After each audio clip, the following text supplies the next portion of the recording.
Muy bien, entonces hoy día vamos a hablar sobre la patología maligna del colon y recto. Como siempre hago yo, me gusta recordarles a ustedes un poco de anatomía, ¿no? El colon se inicia en la válvula ileocecal, que se continúa con el ciego, donde vamos a tener la apéndice cecal, se sigue con el colon ascendente, ángulo hepático del colon transverso, ángulo esplénico del colon descendente y sigmoides. Hasta ahí lo que es colon. Luego el colon se va a continuar con el recto, como vamos a ver después. A ver, ¿qué más hay que mencionar? La vascularización. A ver, antes, ¿qué características tiene el colon? A ver, atención, número uno, el colon tiene una parte que es intraperitoneal y una parte que es retroperitoneal. La parte intraperitoneal es colon transverso y sigmoides. Repito, colon transverso y sigmoides intraperitoneal. Retroperitoneal es colon ascendente y colon descendente. ¿De acuerdo? ¿Qué otra cosa más distingue al colon? El colon va a tener, como el resto del tubo digestivo, va a tener una capa mucosa o un epitelio que es columnar glandular alto, va a tener una capa muscular que está formada por dos fascículos, circular interno y longitudinal externo, y una serosa, ¿sí? Atención, la característica del colon, que solamente la tiene el colon, es que los dos fascículos musculares que tiene, circular interna es como todo el tubo digestivo, pero la circular interna es igual que todo el tubo digestivo. La longitudinal externa es incompleta. ¿Qué significa? Que la longitudinal externa, que debería estar rodeando toda la luz en toda la circunferencia, no lo hace, solamente tiene tres porciones, dos anterior y una posterior, ¿sí? Entonces decimos que la capa longitudinal externa es incompleta. Y eso lo vemos acá. Acá ven ustedes con un poquito de imaginación, acá ven también unos, unas porciones de esta capa, este fascículo longitudinal externo, y eso se llama tenia. Las tenias son exclusividad del colon, y es porque la capa longitudinal externa es incompleta. Las dilataciones que hay entre tenia y tenia toman el nombre de austras, ¿sí? Vamos a la irrigación. El colon derecho, colon ascendente y un tercio aproximadamente del colon transverso va a estar irrigada por la mesentérica superior, que va a dar la arteria ileocecal, la cólica derecha y la cólica media. Mientras que el colon izquierdo, 2/3 del transverso, y el colon descendente, y el sigmoide va a estar irrigado por la mesentérica inferior, que va a dar la cólica izquierda, va a dar las sigmoideas y va a dar la arteria rectal superior o hemorroidal superior. ¿Sí? Recordar que tenemos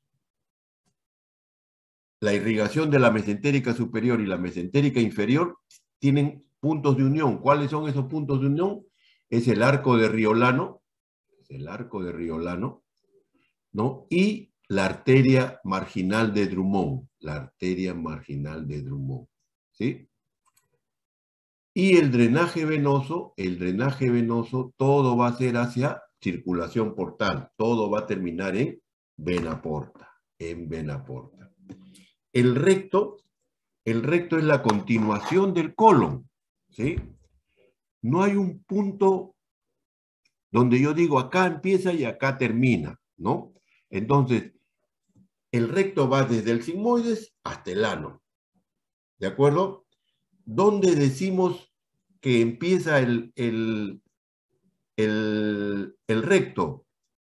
Cuando se pierden las tenias. El recto no tiene tenias. ¿Por qué? Porque el recto solamente tiene 2 capas. Atención, a diferencia del colon, el recto solamente tiene 2 capas. Va a tener una capa mucosa o epitelial, que es igual que la del colon, columnar glandular alto, una capa muscular que va a tener los 2 fascículos, circular interna y longitudinal externa. Pero en este caso, la longitudinal externa es completa, la rodea en toda su circunferencia. Por lo tanto, el recto no tiene tenias. Repito, el recto no tiene tenias. Entonces, cuando yo veo que las tenias desaparecen, ahí empieza el recto. ¿Dónde termina el recto? El recto termina en la línea pectínea o línea dentada. ¿De acuerdo? El recto mide de 12 a 15 centímetros, medida con proctoscopio rígido, y lo vamos a dividir en 3 tercios. Y voy a tomar como base el margen anal. Ya después voy a explicar cuál es la definición de margen anal. De 0 a 7, tercio inferior. De 7 a 11, tercio medio. Y de 11 a 15, tercio superior. Algunos al superior le llaman tercio proximal, medio y tercio distal le llaman al inferior. ¿De acuerdo? Es igual, es lo mismo. ¿De acuerdo? ¿Y por qué es importante esto? Porque desde el punto de vista de la irrigación, yo les dije que la arteria mesentérica inferior da una rama terminal. Su rama terminal es la arteria rectal superior. A ustedes y a mí nos enseñaron en anatomía el nombre de hemorroidal superior, ¿no? El nombre, los americanos usan más rectal, nosotros usamos ambas. Yo creo que el nombre ideal es rectal superior, ¿no es cierto? Esta arteria rectal superior va a irrigar los 2 tercios superiores, recto superior y recto medio, ¿de acuerdo? Y el tercio inferior va a estar irrigado por la arteria rectal o hemorroidal media e inferior, que es rama de la arteria ilíaca interna. Rama de la arteria ilíaca interna. Por lo tanto, el drenaje venoso de los 2 tercios superiores, ¿hacia dónde va a ir? Hacia la vena mesentérica inferior, que va a terminar en circulación portal, que termina en el hígado. Mientras que el tercio inferior, ¿hacia dónde va a drenar? Hacia la vena ilíaca y vena cava inferior. Fíjense cómo acá es un punto de unión entre lo que es la circulación portal y lo que es la circulación sistémica o general. Ya hablamos sobre la pared intestinal, ¿sí? El recto no tiene serosa, solamente el tercio superior va a estar cubierto parcialmente por el peritoneo visceral, ¿de acuerdo? Muy bien, entonces acá vemos la línea pectínea o línea dentada donde termina el recto y aquí empieza el ano, ¿no es cierto? Atención. El epitelio columnar glandular alto del colon, que es igual en el recto, a partir de la línea pectínea comienza a transformarse, comienza a cambiar. ¿Para qué? Para terminar como piel. Cuando se aparece la piel, a eso le llamamos margen anal. ¿De acuerdo? Margen anal. No hay un punto, es una zona muy delgada que decimos que es margen anal. ¿De acuerdo? El ano recto, o sea, el ano empieza en la línea pectínea y termina en el margen anal. En el margen anal. ¿Qué más hay que revisar de esta anatomía? En la línea pectínea terminan unos pliegues longitudinales que toman el nombre de columnas de Morgani, que van a formar las llamadas criptas anales, y que seguramente lo van a revisar, o no sé si ya lo revisaron en la parte benigna de ano rectal. El ano y parte del recto, la parte distal del recto, va a estar rodeada de esfínter. Tenemos dos esfínteres, un esfínter interno, que es formado, que es la condensación de la capa muscular del recto, por lo tanto es músculo liso involuntario, a eso le llamamos esfínter interno, y otro esfínter que está por fuera, que es el llamado esfínter externo, que está formado por músculo estriado, esquelético, voluntario, que tiene tres fascículos, el más importante, el tubo rectal. ¿Sí? Acá está lo que hemos dicho. Y acá está, vean la parte final, cómo se ve el sigmoides, ¿no? El recto, la unión recto-sigmoidea, vamos a encontrar la llamada válvula de Houston, que son tres, donde termina el recto en la línea pectínea, se ven las glándulas, las columnas de Morgani, las criptas anales y el ano, ¿de acuerdo? Muy bien, hablemos ahora de los tumores colorectales y vamos a empezar de lo más simple a lo más complejo. Empecemos por los pólipos. ¿Qué son los pólipos? Son proyecciones de la superficie de la mucosa hacia la luz intestinal, en este caso hacia la luz del colon o del recto. Pueden ser pediculados o pedunculados cuando tienen una base de inserción pequeña y tienen un cuello largo y delgado. O pueden ser sésiles cuando la base de implantación es amplia. Los pólipos colorectales son importantes. Los pólipos los vamos a encontrar en esófago, en estómago, en intestino delgado, colon y recto, pero en colon y recto toman una mayor importancia. Ya vamos a ver por qué. Los pólipos colorectales los dividimos según su tipo histológico en pólipos hiperplásicos, son pequeños, miden menos de 5 milímetros, son los más frecuentes, siempre son benignos, ¿de acuerdo? Los pólipos amartomatosos no son neoplasias verdaderas, lo vemos en el pólipo juvenil, son más frecuentes en niños y pueden producir intussusección o invaginación. Los pólipos inflamatorios en realidad son pseudopólipos, no son sólidos, no son pólipos verdaderos, son pliegues de la mucosa que se inflaman y se adhieren, se pegan unos con otros y te da la sensación de que es un pólipo.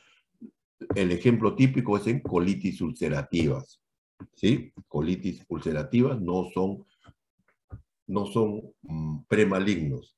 Y acá viene el otro grupo, quizás el más importante de todos, que lo llamamos pólipos neoplásicos.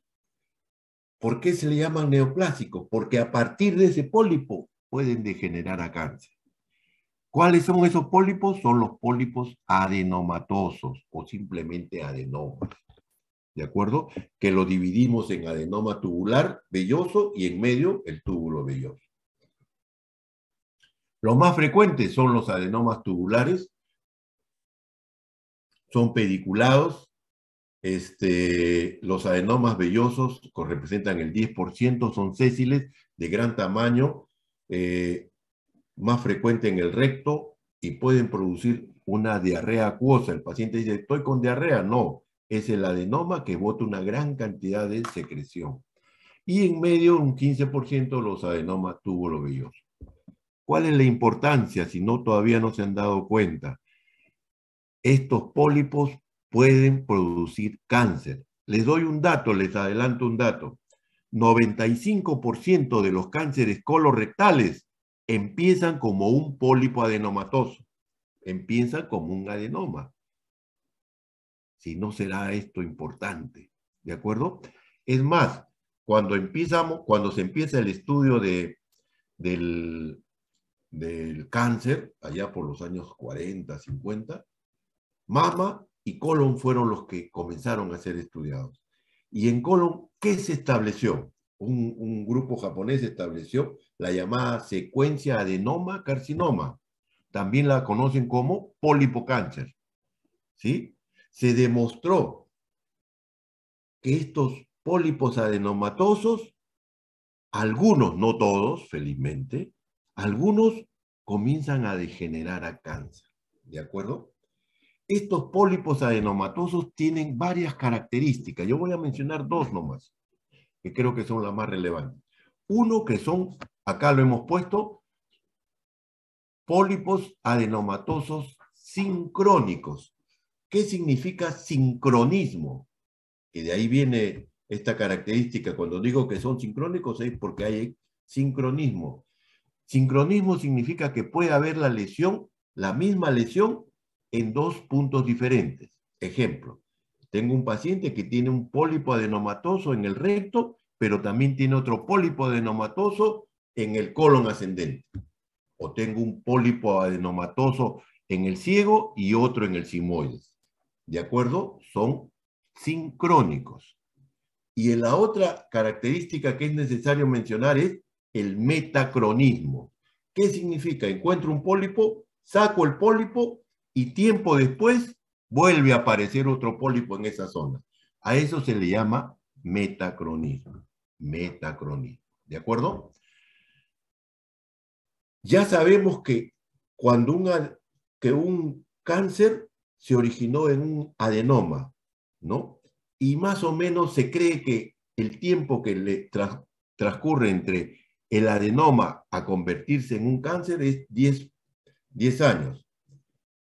El apoyo estadístico está en el máximo pico de incidencia de pólipo en Estados Unidos es 50 años, el de cáncer es 60 años. Entonces, cuando hablamos de genética dijimos que era entre 7 y 10 años, ¿sí? Hay otro ejemplo que también vamos a mencionar después, que es la poliposis adenomatosa familiar. Ahí el paciente no tiene un pólipo adenomatoso, tiene 500 o de repente 800 o 1000. Y esos pacientes, todos, el 100% hace cáncer. El 100% hace cáncer. Ya sabemos que las lesiones genéticas se encuentran en el cromosoma 5, 17 y 18. Este es un resumen de lo que es los neoplásicos. Ya vimos el adenoma, ¿no es cierto? Y está el amartomatoso, el inflamatorio y el no clasificado, que en este caso lo ponen como metaplásico. Y así podemos tener, así vemos un pólipo adenomatoso, vean, en este caso, tipo polipoideo o pedunculado, tiene un cuello y tiene una cabeza, ¿no? Y cuando comienza a degenerarse, empieza normalmente en la cabeza, generalmente. Puede ser acá también, ¿no? Pero es mucho más frecuente en la cabeza. Esto ya lo revisamos en genética, ya conocemos, no sé si todo o parte muy cercana al todo de lo que son los genes. El APC es el que empieza esta cadena, le sigue el KRAS, el DCC, el P53, que pareciera que es la última puerta en abrirse para convertirse en cáncer. Entonces, repito, 95% de los cánceres colorectales se originaron en un pólipo neoplásico, en un pólipo adenomatoso,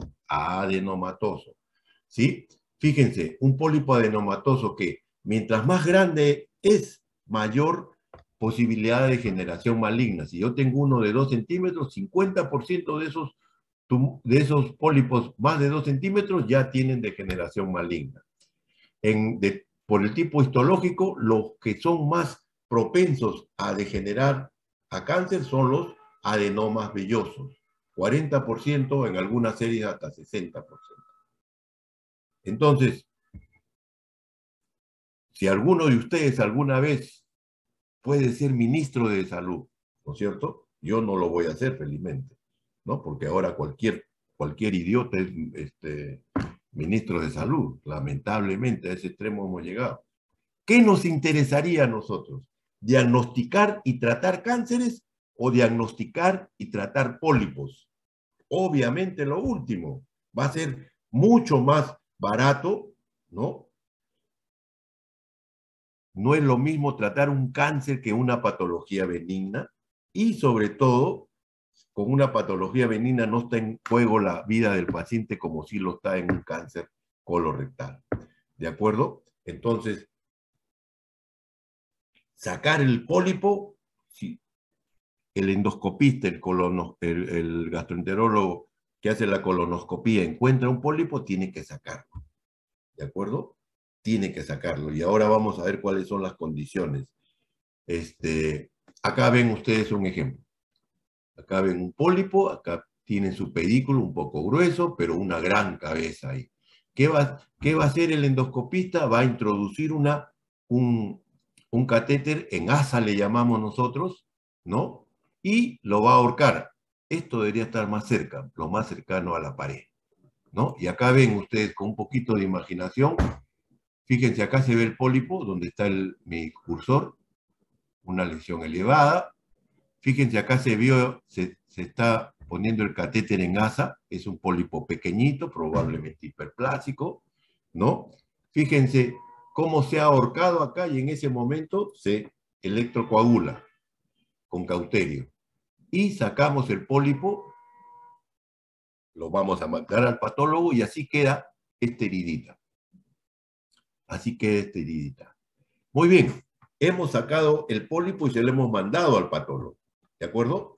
Entonces, ¿qué es lo que esperamos? El patólogo me puede dar varios tipos de informes, varios escenarios, digamos, ¿sí? El primero que me diga, ¿sabes qué? Es un pólipo hiperplásico. Perfecto, no pasa nada, siempre es benigno. Otro escenario que me diga es un pólipo adenomatoso. Y entonces yo voy a preguntar, ¿y nada más? Y nada más. No tiene displasia, no tiene nada. Perfecto, ¿no? De repente me dice, es un pólipo adenomatoso con una displasia leve a moderada. Igual, no pasa nada. De repente me dice, es un pólipo adenomatoso, pero que tiene un foco de adenocarcinoma. Un foco de adenocarcinoma. Y entonces yo tengo que saber las siguientes preguntas. ¿Ese foco de adenocarcinoma estaba confinado a la cabeza o está en el pedículo donde yo he hecho el corte? Está en la cabeza. ¿Sí? ¿Hay invasión linfática y venosa? No hay invasión linfática y venosa. ¿El borde de sección está libre? El borde de sección está libre. ¿Sí? Y por último, ese adenocarcinoma, ¿qué tipo histológico es? ¿Bien diferenciado, moderadamente diferenciado o pobremente diferenciado? Si es bien diferenciado o moderadamente diferenciado, la polipectomía que he hecho es suficiente. No necesita mayor tratamiento quirúrgico. ¿Sí? Pero si me sale que es, por ejemplo, un pobremente diferenciado, confinado a la cabecita, que el borde de sección está libre, ese va a cirugía radical, porque es un pobremente diferenciado. ¿De acuerdo? Si el borde está comprometido, si hay invasión linfática o venosa, también va a cirugía radical. ¿De acuerdo? Muy bien. Entonces, ya hablamos de los pólipos. Hablemos rápidamente de los síndromes de poliposis. El más conocido de ustedes, que ustedes deben recordar, es el síndrome de Peutz-Jeghers, desorden autosómico dominante, lesiones hiperpigmentadas en los cambios mucocutáneos. ¿Dónde se dan los cambios mucocutáneos? Labios, ano recto y lechos ungueales. ¿Sí? ¿De acuerdo? Estos pólipos también podemos tener pólipos amartomatosos, pueden producir intussusección y el tratamiento es remover el pólipo. El otro síndrome es poliposis juvenil difusa, también desorden autosómico dominante, comprende pólipos amartomatosos y adenomas. Y ya hemos dicho, los pólipos adenomatosos pueden degenerar a cáncer. Entonces, pólipo adenomatoso, lesión premaligna. Lesión premaligna, ¿de acuerdo? Lesión premaligna. Puede haber intussusección, el riesgo de cáncer es 10%, Si está comprometido todo el colon y el recto, se tiene que hacer una procto, el prefijo procto es recto, colectomía con una ileostomía. El otro síndrome polipósico es el síndrome de Cowden, es también desorden autosómico dominante, se asocia a anormalidades mucocutáneas, pápulas orales y faciales, crecimiento de manos y pies y presencia de cáncer de mama, tiroides y útero. Y por último, el síndrome de Crohn-Canada son amartomas intestinales asociados a alopecia, hiperpigmentación cutánea y atrofia tanto de uñas de manos como de pies. Y la estrella de estos síndromes se llama poliposis adenomatosa familiar, que es el otro síndrome que es el más importante, diría yo, que lo llamamos PAF, ¿no? Por su sigla de poliposis adenomatosa familiar. A ver, ¿cuáles son las características de esta patología? Tienen poliposis. Oiga, pero tiene 10, 15, 20, 30. ¿Cuándo digo que es poliposis? El estándar que se ha establecido el consenso es que tienen 100 pólipos. Tienen más de 100 pólipos, decimos que es una poliposis, que pueden estar en el colon y o recto. ¿Sí? ¿De acuerdo? Hay un carácter genético. Siempre hay un antecedente familiar en primer grado. Padres, hermanos, hijos que tienen la misma enfermedad. ¿De acuerdo? Tienen la misma enfermedad.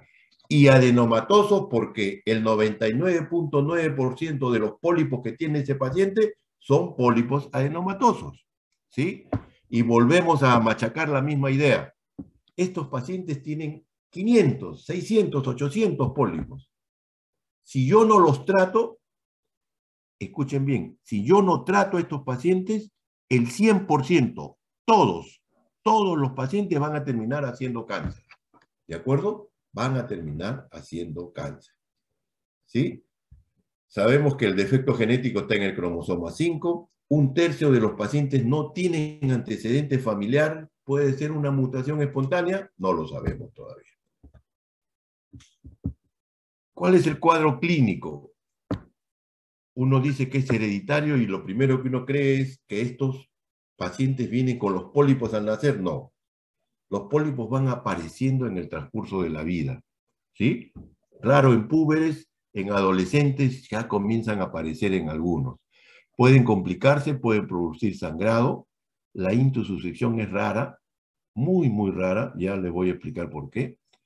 Pero sí se acompañan de manifestaciones extraintestinales o extracolónicos, también le llaman. ¿Cuáles son estas manifestaciones?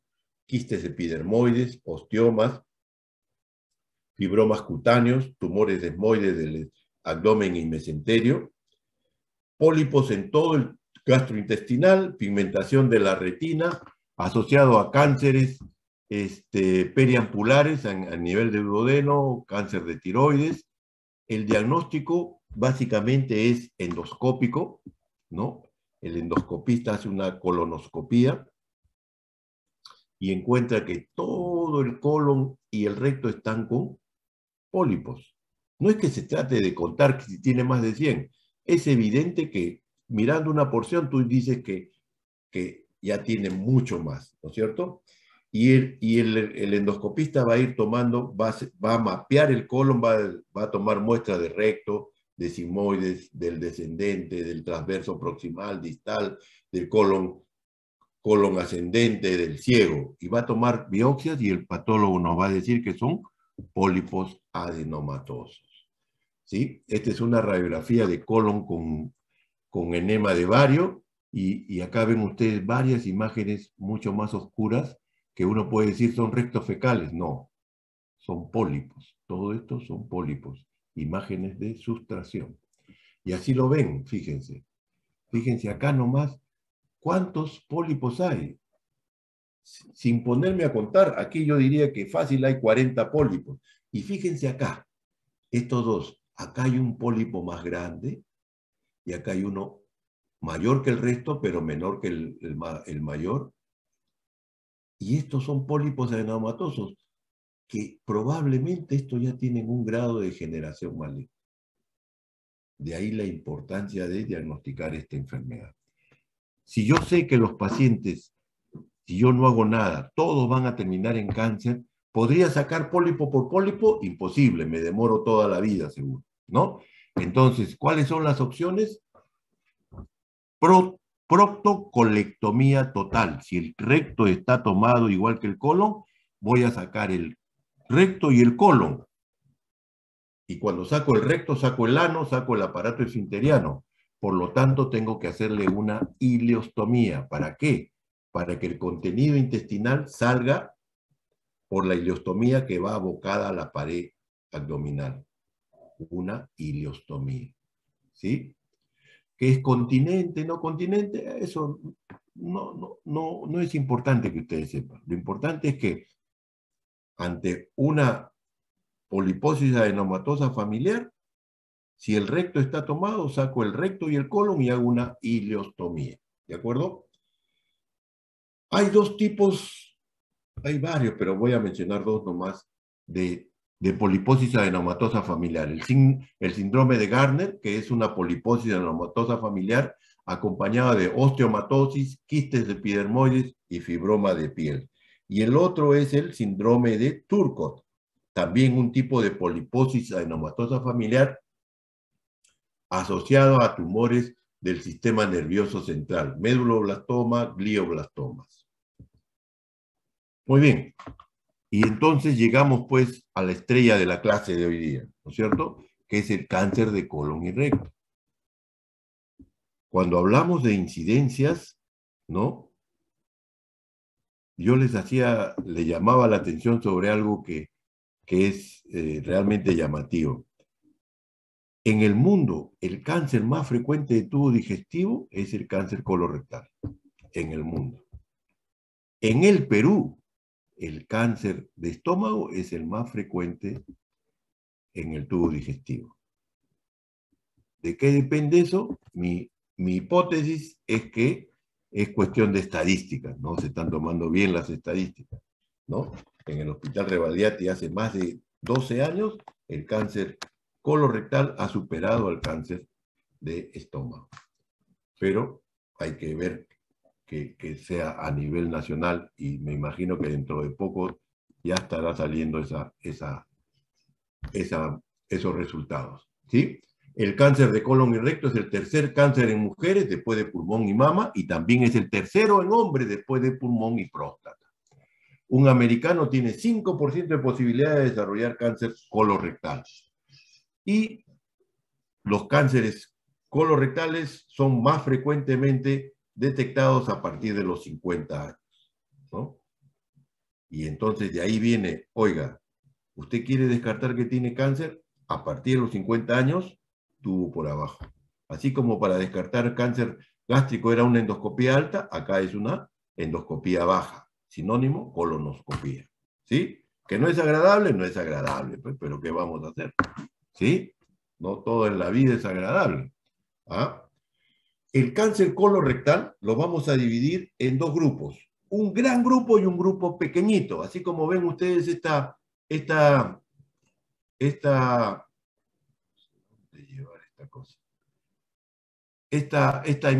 torta que ven, ¿no? Una tajadita y el resto de la torta.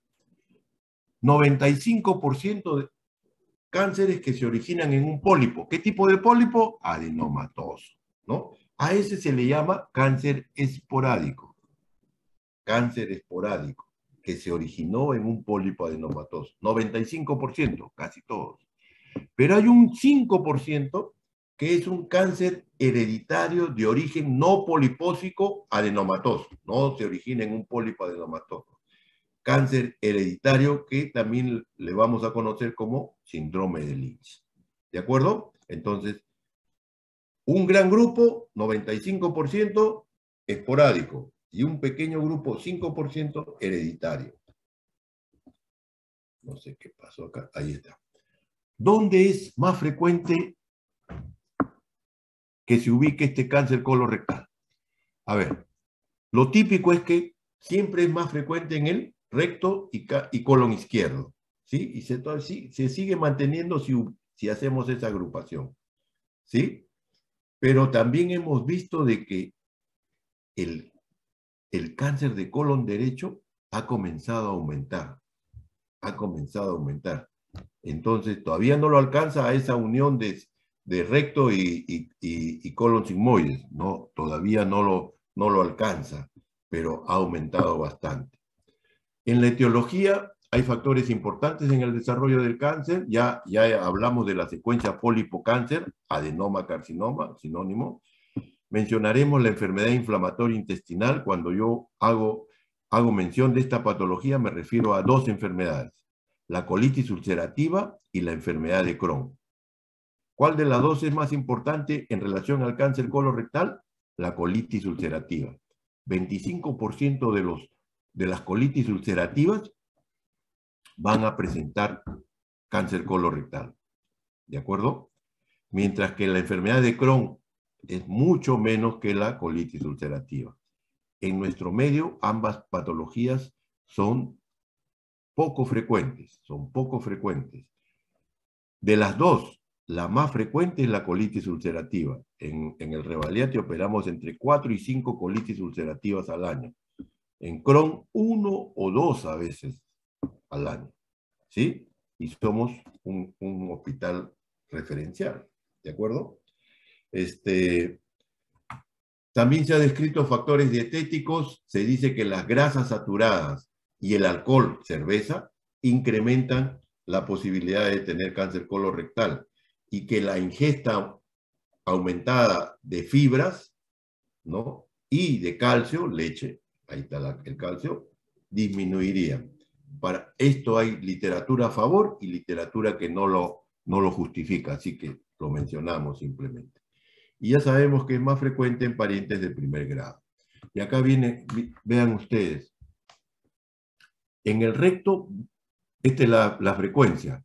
En el recto, 20%. En la unión recto-sigmoidea, 10%. Y en el sigmoide, 25%. Todo esto me suma 55%. El colon derecho me da 25%.